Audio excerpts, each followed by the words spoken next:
خاندان میں نظروں کی حفاظت کا کیا حکم ہے؟ ہمارے ہاں جب مہمان آتے ہیں یا ہم کہیں جاتے ہیں تو نامحرم خواتین بے پردہ ہوتی ہیں، وہ سامنے آ کر بیٹھ جاتی ہیں۔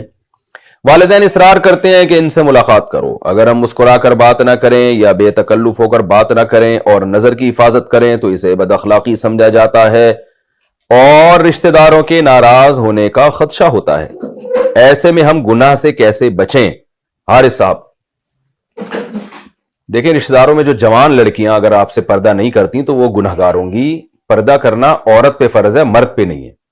آپ اپنی خالہ سے، پھوپھی سے، رشتہ داروں سے ملنے کے لیے جاتے ہیں تو اگر ان کی بیٹیاں، کزنیں ہیں یا اور رشتہ دار خواتین آپ کے سامنے آ کے بیٹھ جاتی ہیں تو یہ ان کو شریعت گناہ گار کر رہی ہے۔ آپ نے کام کیا کرنا ہے؟ آپ نے ہنسی مذاق بے تکلف ہو کے نہیں کرنا ان کے ساتھ، اور جتنا آسانی سے آپ کے لیے ممکن ہو نظر کی حفاظت کرنی ہے آپ نے۔ لیکن آپ نے یہ نہیں کرنا کہ اب آپ اس چکر میں بیٹھ گئے کہ جی اب لڑکیوں کی محفل لگی ہوئی ہے تو چلو اس کو اور تول دو۔ آپ گئے تھے اپنی خالہ سے ملنے تو فوکس انہی کو کریں آپ۔ پھر بھی وہ آ کے بیٹھ جاتی ہیں تو ظاہر ہے وہ تو ان کی غلطی ہے نا، وہ آپ کی غلطی نہیں ہے۔ پردہ عورت پہ فرض ہے، مرد پہ نہیں فرض ہے۔ مرد پہ یہ کہ خام میں لڑکیوں میں گھسنے کی، جیسے وہ بچپن میں ہوتا ہے نا، لڑکیوں میں لڑکا گھوں کھاتا۔ اب پہلے ہمارے زمانے میں بچپن میں تو ایسا ہی ہوتا تھا کہ وہ لڑکیوں کا شادی بیاہ میں تمبو الگ ہوتا تھا، لڑکوں کا الگ ہوتا تھا، تو کوئی لڑکا ادھر سے گھس کے لڑکیوں میں گھستا تھا تو ہم تو مذاق اڑاتے تھے، لڑکیوں میں لڑکا گھوں کھاتا۔ تو آپ خام میں لیڈیز ڈپارٹمنٹ میں کہیں زنانیاں بیٹھی ہوئی ہیں اس میں گھسنے کی کوشش نہ کریں، یہ مرد کے مردانگی کے بھی خلاف ہے اور یہ بہت ہی بیہودہ حرکت ہے۔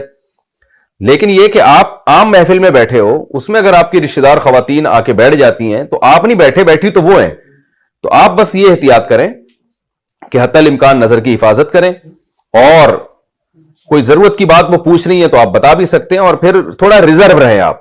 عورت کو خود اندازہ ہو جاتا ہے یہ بندہ ریزرو ہے۔ پھر بھی اگر بد اخلاقی کا تانا آپ کو لگتا ہے تو آپ بد اخلاقی کے تانے پہ پریشان نہ ہو، اور اس میں آپ گناہگار نہیں ہوں گے، چاہے والدین آپ کے ناراض ہی کیوں نہ ہو جائیں، ٹھیک ہے نا، آپ گناہگار نہیں ہوں گے۔ اور کوشش کریں پھر اس میں کوئی جو جتنی دیر ضروری آپ کا بیٹھنا ہو اتنا بیٹھیں، اس کے بعد اٹھ کے پتلی گلی سے آپ نکل لیں۔ زیادہ ٹائم ایسی مجلس میں آپ نہ گزاریں، کیونکہ آپ گئے اپنے ماموں سے ملنے، چاچا سے ملنے اور لوگوں سے ملنے، تو جتنی دیر کے لیے آپ گئے تھے اتنی دیر بیٹھیں اور پتلی گلی سے آپ نکل کے آ جائیں۔ لڑکیوں کی وجہ سے وہاں محفل میں زیادہ دیر نہ بیٹھیں آپ۔